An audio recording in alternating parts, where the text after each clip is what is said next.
మనం ఈరోజు చెప్పుకునే లెసన్ ఫ్రెంచ్ విప్లవం అండి. 9th క్లాస్ టెక్స్ట్ బుక్ నుండి ఫ్రెంచ్ విప్లవం అనే లెసన్ని మనం ఎక్స్ప్లెయిన్ చేసుకుంటున్నాము. విప్లవం ఆరంభం. ఈ పేరా చూద్దాం. ముందు భాగంలో 16వ లూయి పన్నులను పెంచుటకు గల కారణాలను మీరు తెలుసుకున్నారు. అతడు దీన్ని ఎలా అమల్లోకి తెచ్చి ఉంటాడు అని మీరు అనుకుంటున్నారు? ఫ్రాన్స్లోని పాత పాలనలో రాజు ఒక్కడే తన ఇష్టానుసారం పన్నులు విధించే అధికారం లేదు. రాజు ఎస్టేట్స్ జనరల్స్ని సమావేశపరిచి కొత్త పన్నుల అమలుకు ఆమోదాన్ని పొందాలి. ఈ ఎస్టేట్స్ జనరల్ అనే రాజకీయ సంస్థకు 3 ఎస్టేట్లు తమ ప్రతినిధులను పంపుతారు. అయితే దీన్ని ఎప్పుడు సమావేశపరచాలో రాజు మాత్రమే నిర్ణయిస్తాడు. ఎస్టేట్స్ జనరల్ ఆఖరి సమావేశం 1614లో జరిగింది. 1789 మే 5న కొత్త పన్నుల ప్రతిపాదనను ఆమోదించడానికి లూయి 16 ఎస్టేట్స్ జనరల్ను సమావేశపరిచాడు. ప్రతినిధుల సమావేశం కోసం వెర్సేల్స్ మందిరాన్ని తీర్చిదిద్దారు. 1-2 ఎస్టేట్లు ఒక్కొక్కటి 300 మంది ప్రతినిధులను పంపించాయి. వీళ్ళు 2 వైపులా ఎదురెదురుగా కూర్చున్నారు. 3వ ఎస్టేట్కి చెందిన 600 మంది ప్రతినిధులు వెనుక వైపు నిలబడవలసి వచ్చింది. 3వ ఎస్టేట్లో సంపన్నులు, విద్యావంతులైన వాళ్ళకే ప్రాతినిధ్యం దక్కింది. రైతులు, కళాకారులు, మహిళలకు శాసనసభలో ప్రవేశానికి అనుమతించలేదు. అయితే వాళ్ళ సమస్యలు, కోరికలను 40,000 ఉత్తరాల రూపంలో వాళ్ళ ప్రతినిధులను తీసుకుని వచ్చారు. ప్రతి ఎస్టేట్కు ఒక ఓటు అనే సూత్రం ప్రకారం గతంలో ఎస్టేట్స్ జనరల్కు ఓటింగ్ నిర్వహించబడింది. ఈసారి కూడా అదే పద్ధతిని కొనసాగించాలని 16వ లూయి నిశ్చయించుకున్నాడు. అయితే 3వ ఎస్టేట్ సభ్యులు ఇప్పుడు ఓటింగ్ని అసెంబ్లీ మొత్తానికి నిర్వహించాలని, ప్రతి సభ్యునికి ఒక ఓటు ఉండాలని పట్టుబట్టారు. రూసో వంటి తత్వవేత్తలు తన గ్రంథం ది సోషల్ కాంట్రాక్ట్లో ప్రతిపాదించిన ప్రజాస్వామ్య సూత్రాల్లో ఇది ఒకటి. రాజు ఈ ప్రతిపాదనను తిరస్కరించడంతో 3వ ఎస్టేట్ సభ్యులు తమ నిరసన తెలియచేయటానికి సభ నుండి బయటకు వచ్చారు. 3వ ఎస్టేట్ ప్రతినిధులు తమను తాము ఫ్రెంచ్ దేశమంతటికీ ప్రతినిధులుగా భావించసాగారు. వెర్సేల్స్లోని టెన్నిస్ కోర్టు మైదానంలో జూన్ 20న వీళ్ళందరూ సమావేశమయ్యారు. వాళ్ళు తమను తాము జాతీయ శాసనసభగా ప్రకటించుకున్నారు. చక్రవర్తి అధికారాలను పరిమితం చేసే ఫ్రాన్స్ రాజ్యాంగాన్ని రూపొందించేంత వరకు తాము ఇక్కడి నుండి వెళ్ళమని ప్రతిజ్ఞ చేశారు. వారికి మిరాబ్యూ, అబ్బేసియస్ నాయకత్వం వహించారు. మిరాబ్యూ ఒక సంపన్న కుటుంబంలో జన్మించాడు. అయితే భూస్వామ్య హక్కుతో కూడిన సమాజాన్ని తొలగించాల్సిన అవసరం ఉందని నమ్మాడు. అతను ఒక పత్రికను ప్రారంభించాడు. వెర్సేల్స్లో సమావేశమైన ప్రజలను ఉద్దేశించి ఉత్తేజపూరిత ప్రసంగాలు చేశాడు. అబ్బేసియస్ వాస్తవానికి ఒక మతాధికారి. 3వ ఎస్టేట్ అంటే ఏమిటి అనే ప్రభావవంతమైన కరపత్రాన్ని రూపొందించాడు. జాతీయ శాసనసభ వెర్సేల్స్ రాజ్యాంగ నిర్మాణంలో తలమునకలై ఉండగా మిగిలిన ఫ్రాన్స్ అంతా అలజడి చెలరేగింది. విపరీతమైన చలి వలన పంటలు పండలేదు. దాంతో రొట్టెల ధర పెరిగిపోయింది. ఈ పరిస్థితిని ఉపయోగించుకొని లాభపడటానికి తరచూ రొట్టె తయారీదారులు సరుకును నిల్వ చేయసాగారు. దుకాణాల ముందు గంటల కొద్దీ వేచి కోపోద్రిక్తులైన మహిళలు దుకాణాల్లోకి చొరబడ్డారు. అదే సమయంలో సైన్యాన్ని పారిస్ దిశగా కదలాలని రాజు ఆదేశించాడు. ఆందోళనకారులు జూలై 14న బాస్టిల్ కారాగారంపై దాడి చేసి దానిని ధ్వంసం చేశారు.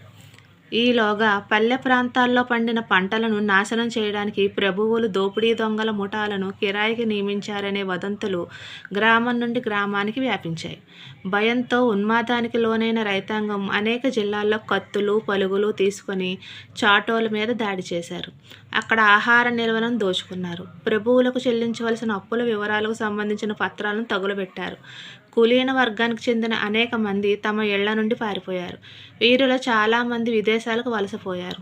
తన ప్రజల తిరుగుబాటు తీవ్రతను చూసిన 16వ లూయి చివరకు జాతీయ శాసనసభను గుర్తిస్తున్నట్లు ప్రకటించారు. తన అధికారాలకు రాజ్యాంగం పరిమితులు విధిస్తుందనే సూత్రానికి అతను కట్టుబడ్డాడు. 1789 ఆగస్టు 4 రాత్రి పన్నులు, వెట్టి చాకిరీకి సంబంధించిన ఫ్యూడల్ వ్యవస్థను రద్దు చేస్తూ శాసనసభ ఆదేశాలను జారీ చేసింది. మతాధికారులు కూడా తమ ప్రత్యేక హోదాను వదులుకోవాల్సి వచ్చింది. దశమ భాగాలను రద్దు చేశారు. చర్చి ఆధీనంలోని భూములను జప్తు చేశారు. దీంతో ప్రభుత్వానికి కనీసం 2 బిలియన్ లివర్లు విలువ చేసే ఆస్తులు సమకూరాయి. కొన్ని ముఖ్యమైన తేదీలు. 1774లో లూయి 16 ఫ్రాన్స్ రాజు అయ్యాడు. ఖాళీ ఖజానాలను, పాత పాలన వలన సమాజంలో పెరుగుతున్న అసంతృప్తిని ఎదుర్కొన్నాడు. 1789 ఎస్టేట్ జనరల్ సమావేశం, మూడో ఎస్టేట్ జాతీయ శాసనసభగా ఏర్పాటు అవడం, బాస్టిల్ కోటపై దాడి, గ్రామీణ ప్రాంతాల్లో రైతుల తిరుగుబాట్లు. 1791లో రాజు యొక్క అధికారాలను పరిమితం చేస్తూ ప్రజలందరికీ ప్రాథమిక హక్కులకు హామీ ఇస్తూ ఫ్రాన్స్ రాజ్యాంగం రూపొందించబడింది. 1792 నుండి 93 ఫ్రాన్స్లో రిపబ్లిక్ ఏర్పాటు, జాకోబిన్ రిపబ్లిక్ను కూలదోయడం, ఫ్రాన్స్లో డైరెక్టరీ పరిపాలన జరిగింది. 1804లో నెపోలియన్ ఫ్రాన్స్ చక్రవర్తిగా ప్రకటించుకొనుట. 1815లో వాటర్లూ యుద్ధంలో నెపోలియన్ ఓడిపోవుట. విప్లవం ఆరంభం అనే పేరా నుండి బిట్లు చూద్దామండి. 1. ఫ్రాన్స్లోని పాత పాలనలో రాజు ఒక్కడికే లేని అధికారం ఏమిటి? రాజుకు తన ఇష్టానుసారం పన్నులు విధించే అధికారం లేదండి. రాజుకు ఒక్కడికే ఉండదు అధికారం. రాజు ఎవరిని సమావేశపరిచి కొత్త పన్నులు అమలుకు ఆమోదాన్ని పొందాలి? ఎస్టేట్ జనరల్ని సమావేశపరిచి కొత్త పన్నుల అమలుకు ఆమోదాన్ని పొందాలి. అంటే రాజుకి పన్నులు విధించే అధికారం అతనికి ఒక్కడికే ఉండదు. ఎస్టేట్ జనరల్ని సంప్రదించి అప్పుడు వాటి ఆ పన్నుల అమలుకు ఆమోదాన్ని పొందాలి. 3వ బిట్టు, మూడో ఎస్టేట్స్ తమ ప్రతినిధులను ఎక్కడికి పంపుతారు? ఎస్టేట్ జనరల్ అనే రాజకీయ సంస్థకు మూడో ఎస్టేట్స్ తమ ప్రతినిధులను పంపుతారు. 4వ బిట్టు, ఎస్టేట్ జనరల్ సమావేశాన్ని ఎప్పుడు సమావేశపరచాలి అనే అధికారం ఎవరికి ఉంది? రాజుకు మాత్రమే ఉంది. అంటే 16వ లూయి, రాజు అప్పుడు 16వ లూయి కదా, ఆ రాజుకు మాత్రమే ఉంది. 5. ఎస్టేట్ జనరల్ ఆఖరి సమావేశం ఎప్పుడు జరిగింది? 1614వ సంవత్సరంలో జరిగింది. ఎస్టేట్ జనరల్ ఆఖరి సమావేశం 1614వ సంవత్సరంలో జరిగింది. 6వ బిట్టు, 16వ లూయి కొత్త పన్నుల ప్రతిపాదనను ఆమోదించడానికి ఎస్టేట్ జనరల్కు ఎప్పుడు సమావేశపరిచాడు? 1789 మే 5న సమావేశపరిచాడు. 7వ బిట్టు, ప్రతినిధుల సమావేశం కోసం దేన్ని ఏర్పాటు చేశారు? వెర్సేల్స్ మందిరాన్ని ఏర్పాటు చేశారు. 8వ బిట్టు, 1, 2 ఎస్టేట్లు ఎంతమంది ప్రతినిధులను వెర్సేల్స్ మందిరానికి పంపింది? 1, 2 ఎస్టేట్లు ఒక్కొక్కటి 300 మంది ప్రతినిధులను వెర్సేల్స్ మందిరానికి పంపింది. వీళ్ళు వెర్సేల్స్ మందిరంలో 2 వైపులా ఎదురెదురుగా కూర్చున్నారు. 9వ బిట్టు, మూడో ఎస్టేట్కి చెందిన ఎంతమంది ప్రతినిధులు వెళ్ళారు? మూడో ఎస్టేట్కి చెందిన 600 మంది ప్రతినిధులు వెళ్ళారు.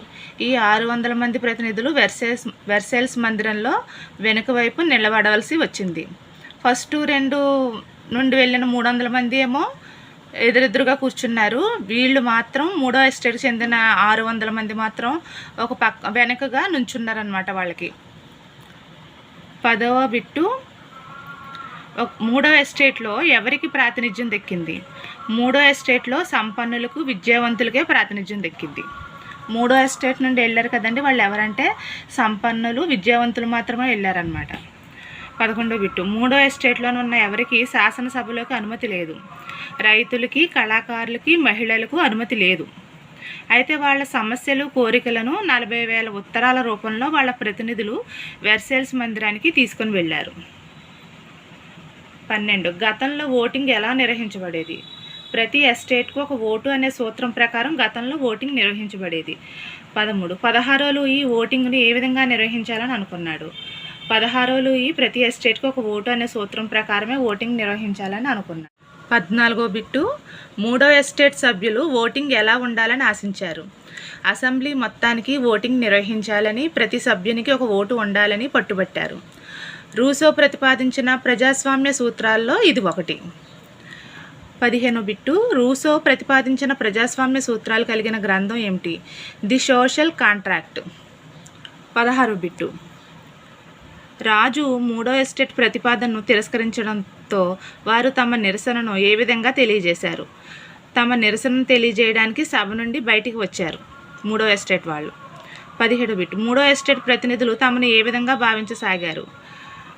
ఫ్రెంచ్ దేశం అంతటికీ ప్రతినిధులుగా భావించసాగారు మూడో ఎస్టేట్ ప్రతినిధులు. 18. మూడో ఎస్టేట్ ప్రతినిధులు జూన్ 20న ఎక్కడ సమావేశమయ్యారు? వెర్సేల్స్లోని టెన్నిస్ కోర్టు మైదానంలో మూడో ఎస్టేట్ ప్రతినిధులు సమావేశమయ్యారు. 19. మూడో ఎస్టేట్ ప్రతినిధులు వెర్సేల్స్లోని టెన్నిస్ కోర్టులో ఏమని ప్రకటించారు?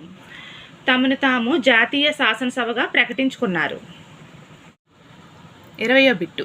మూడో ఎస్టేట్ ప్రతినిధులు టెన్నిస్ కోర్టు మైదానంలో ఏమని ప్రతిజ్ఞ చేశారు? చక్రవర్తి అధికారాలను పరిమితం చేసే ఫ్రాన్స్ రాజ్యాంగాన్ని రూపొందించేంత వరకు తాము ఇక్కడి నుండి వెళ్ళమని ప్రతిజ్ఞ చేశారు. 21. మూడో ఎస్టేట్ ప్రతినిధులకు నాయకత్వం వహించింది ఎవరు? మిరాబ్యూ అబ్బేసియస్. 22. మిరాబ్యూ ఎవరు? ఒక సంపన్న కుటుంబంలో జన్మించాడు. భూస్వామ్య హక్కుతో కూడిన సమాజాన్ని తొలగించాల్సిన అవసరం ఉందని నమ్మాడు. అతను ఒక పత్రికను కూడా ప్రారంభించాడు. వెర్సైల్స్లో సమావేశమై ప్రజలను ఉద్దేశించి ఉత్తేజపూరిత ప్రసంగాలు చేశాడు. 23. అబ్బేసియస్ ఎవరు? ఇతను వాస్తవానికి ఒక మతాధికారి. ఇతను మూడో ఎస్టేట్ అంటే ఏమిటి అనే ప్రభావవంతమైన కరపత్రాన్ని రూపొందించాడు. 24. 16వ లూయి ఏ సంవత్సరంలో రాజు అయ్యాడు? అప్పటి పరిస్థితి ఏమిటి? 1774 సంవత్సరంలో 16వ లూయి రాజు అయ్యాడు. 16వ లూయి రాజు అయ్యే నాటికి ఖజానా ఖాళీగా ఉన్నాయి. పాత పాలన వలన సమాజంలో పెరుగుతున్న అసంతృప్తిని ఎదుర్కొన్నాడు. 25వ బిట్టు. 1789లో జరిగిన సంఘటనలు. ఎస్టేట్ జనరల్ సమావేశం, మూడో ఎస్టేట్ జాతీయ శాసనసభగా ఏర్పాటవడం, బాస్టిల్ కోటపై దాడి, గ్రామీణ ప్రాంతాల్లో రైతుల తిరుగుబాట్లు జరిగాయి. 26వ బిట్టు. ఏ సంవత్సరంలో రాజు యొక్క అధికారాలను పరిమితం చేస్తూ ప్రజలందరికీ ప్రాథమిక హక్కులను హామీ ఇస్తూ ఫ్రాన్స్ రాజ్యాంగం రూపొందించబడింది? అంటే ప్రాథమిక హక్కులకు హామీ ఇస్తూ ఫ్రాన్స్ రాజ్యాంగం రూపొందించబడింది. ఏ సంవత్సరంలో అంటే 1791 సంవత్సరంలో. 27వ బిట్టు. 1792 నుండి 93 సంవత్సరంలో జరిగిన సంఘటన. ఫ్రాన్స్లో రిపబ్లిక్ ఏర్పాటు చేశారు. జాకోబిన్ రిపబ్లిక్ను కూలదోయడం, ఫ్రాన్స్లో డైరెక్టరీ పరిపాలన. 28వ బిట్టు. నెపోలియన్ ఫ్రాన్స్ చక్రవర్తిగా ఏ సంవత్సరంలో ప్రకటించుకున్నాడు? 1804 సంవత్సరంలో ప్రకటించుకున్నాడు. 29. వాటర్లూ యుద్ధంలో నెపోలియన్ ఓడిపోయాడు. ఆ వాటర్లూ యుద్ధం ఏ సంవత్సరంలో జరిగింది? 1815 సంవత్సరంలో జరిగింది. 30వ బిట్టు. శాసనసభ అధ్యక్షుడు బెయిలీ టేబుల్ మధ్యలో నిలబడి ఉండగా మూడో ఎస్టేట్ సభ్యులు చేతులు చాచి ప్రతిజ్ఞ చేస్తున్నట్లు పెయింటింగ్ వేసిన వారు ఎవరు? Jacques Louis David. 31వ బిట్టు. జాతీయ శాసనసభ వెర్సైల్స్ రాజ్యాంగ నిర్మాణంలో తలమునకలై ఉండగా ఫ్రాన్స్లో జరిగిన సంఘటనలు. మిగిలిన ఫ్రాన్స్ అంతా అలజడి చెలరేగింది. విపరీతమైన చలి వలన పంటలు పండలేదు. దానితో రొట్టెల ధరలు బాగా పెరిగిపోయాయి. ఈ పరిస్థితిని ఆసరాగా తీసుకుని రొట్టె తయారీదారులు లాభాల కోసం సరుకును నిల్వ చేయసాగారు. దుకాణాల ముందు గంటల కొద్దీ వేచి ఉన్న స్త్రీలు కోపోద్రిక్తులై దుకాణాల్లోకి చొరబడ్డారు. అదే సమయంలో రాజు సైన్యాన్ని పారిస్ దిశగా కదలాలని ఆదేశించాడు. ఆందోళనకారులు జూలై 14న బాస్టిల్ కారాగారంపై దాడి చేసి దానిని ధ్వంసం చేశారు. 32వ బిట్టు.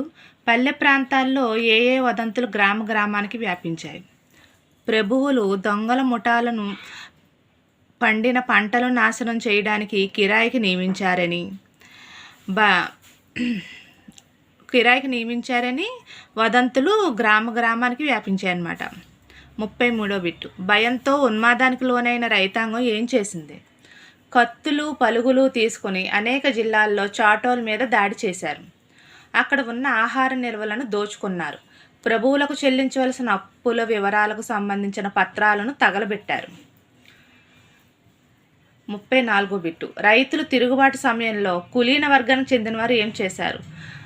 రైతులు తిరుగుబాటు చేస్తున్న సమయంలో కులీన వర్గానికి చెందినవారు తమ ఇళ్ల నుండి పారిపోయారు. మరి కొంతమంది విదేశాలకు వలసపోయారు. మీకు ఈ వీడియో నచ్చితే నా ఛానల్కి లైక్ చేయండి, సపోర్ట్ చేయండి, సబ్స్క్రైబ్ చేయండి.